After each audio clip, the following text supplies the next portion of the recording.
Halo bro, ketemu lagi dengan satu vlog ya. Wes gini. Setelah kemarin kita bahas tentang cell supporting ya, tower cell supporting. Kali ini kita mau membahas tower triangle atau namanya guy wire ya. Nah, seperti apa? Kita bahas setelah ini, oke?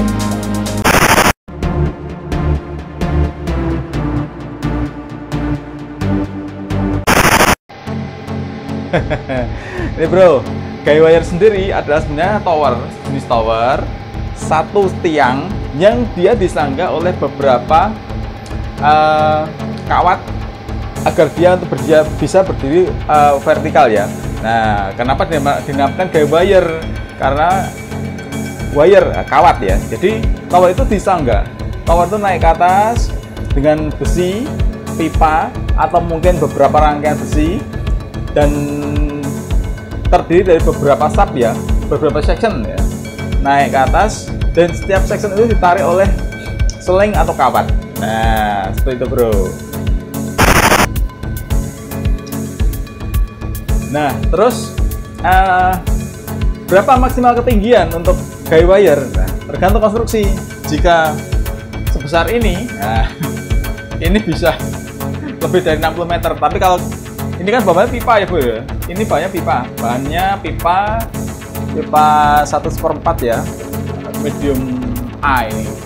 Nah, dengan tower seperti ini mungkin dia bisa naik tanpa spanner, tanpa ditopang oleh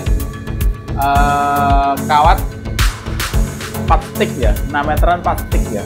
Mungkin seperti itu, cuma agak mentul ya, seperti itu. Nah, seperti apa toh konstruksinya agar aman? Nah, guy wire sendiri dia ditarik, dan setiap tarikan itu membutuhkan stang apa ya istilahnya, besi pancang ya, besi pancang. Nah, setiap sudut, jika ini tarikannya adalah tiga sudut yang simetris, segitiga simetris sama sisi, setiap sudutnya itu ada istilahnya itu track spanner ya. Jadi untuk satu papan untuk menahan spannernya itu, yang di situ ada namanya span rate ya. Jadi untuk nyetel kekencangan dan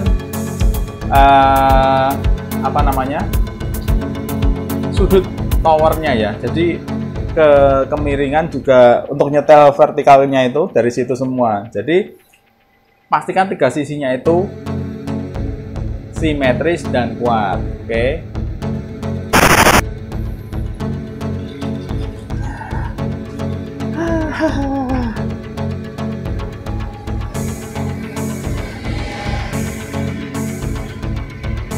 Belegon.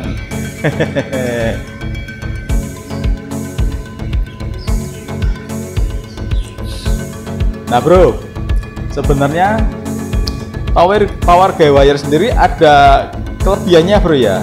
Kelebihannya adalah irit ya. Irit karena posisinya walaupun dia itu makan banyak tempat, tapi pada bagian bawahnya itu free ya bro ya.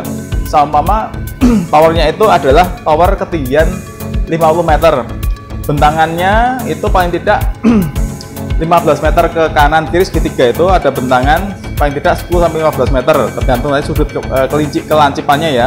Nah, pada bagian bawahnya itu masih bisa digunakan bro. Jadi di bawahnya itu masih ada tempat untuk kita bercocok tanam, ditempati, atau mungkin digunakan untuk hal yang lain ya. Nah, seperti shelter dan sebagainya, untuk aktivitas masih bisa. Tuh. Terus guy wire sendiri efisiennya itu gini, biayanya murah bro ya. Jadi kalau yang kecil itu, karena ya untuk mikrotik itu paling tidak nggak budgetnya kita bikin tower anggaplah 30 meter, itu budget nggak sampai 30 juta bisa. Ya, tower efisien itu bisa. Nah, sedangkan untuk tower cell supporting sendiri ketinggian segitu itu 30 meter dengan bentangan bawahnya itu 3 meter ke bawah, dari bawah ke atas, nggak cukup 100 juta. Belum pondasinya loh bro itu. Nah, tapi kelemahannya ya, karena dia itu ditopang oleh kawat. Setiap ada pergantian cuaca, setiap setahun paling tidak ya 3 kali, 2 kali, 3 kali setiap pergantian cuaca kita harus ngecek bro kekuatan spannya ya, span beratnya itu, terus kemiringannya, kondisi kawatnya seperti apa, terus dudukan untuk track score-nya itu seperti apa, miring apa enggak, karena biasanya setelah hujan terus kering dia tuh bagian bawahnya itu berongga dan nanti akan miring ya, miring karena mengimbangi tarikan, dan seperti itu. Nah, kelemahan lain adalah karena konstruksinya yang kecil tipis,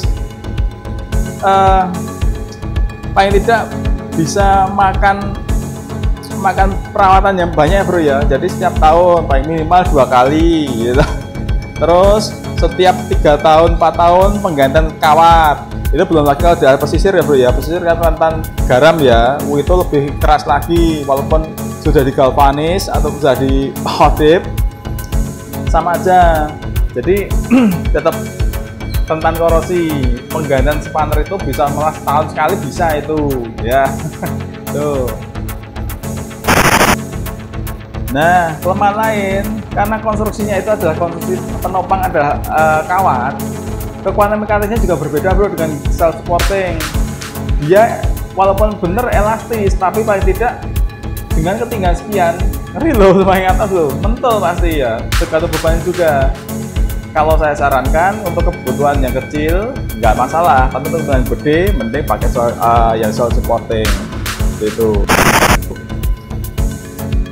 Nah, walaupun ada guy wire yang ditopang oleh besi yang besar ya, jadi besi triangle-nya atau mungkin 4 ya, pentagon nih, tengahnya besar, tapi paling tidak yang namanya besi yang disangga oleh kawat ya, tetap berbeda dengan besi solid yang dia berdiri sendiri, ditopang oleh tubuhnya sendiri dengan konstruksi palangan masing-masing horizontal dan diagonalnya itu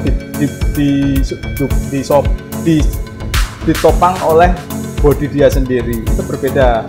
Dan kalau self supporting dia tidak banyak makan tempat ya bro ya, jadi di bawah itu walaupun makan seumpama ada bentangan bawahnya itu 6 meter ya, 666 minimal tempatnya itu kan 8 ya, nambah 1 meter ya, benar nggak bisa dipakai apa-apa, tapi kekuatannya kan beda bro, dari kekuatan mekanis, kekuatan termisnya juga beda. Dan untuk perawatannya, untuk tower freestanding atau self supporting itu sekali pengecat berdiri setelah dicat 10 tahun pun paling ya pengecatan apa sih baru dicat bisa, asal tidak pinggir laut ya. Terus paling tidak pengecekan konstruksi baut-baut itu masih aman, 10 tahun itu aman, nggak ada masalah. Tapi untuk guy wire setiap tahun itu ya minimal 1 kali lah, itu harus pengecekan kekencangan spanner, tarikannya seperti apa,